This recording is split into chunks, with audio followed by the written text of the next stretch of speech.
السلام عليكم ورحمة الله وبركاته. معاكم مس رحمة شعبان وده كورس ستيب باي ستيب. النهاردة هناخد مع بعض the short vowel E. E makes the sound إيه إيه إيه. تاني حرف ال E بيعمل صوت إيه إيه إيه. لازم نطلع الصوت صح بالظبط علشان لما نيجي نعمل دمج للكلمات يتنطق بشكل صحيح.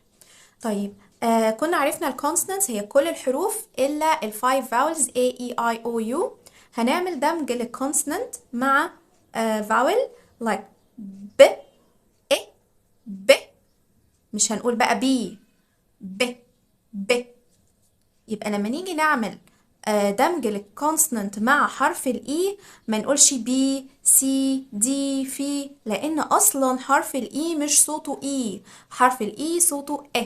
تعالوا نشوف أكتر. desk get get jet jet من pen وهكذا. وبكده تكون خلصت حلقة النهاردة. مستنيكم في باقي الحلقات. ما تنسوش تعملوا لايك وشير وكمان فولو لبيج ايزي انجليزي على تيك توك وفيسبوك ويوتيوب. والسلام عليكم ورحمة الله وبركاته.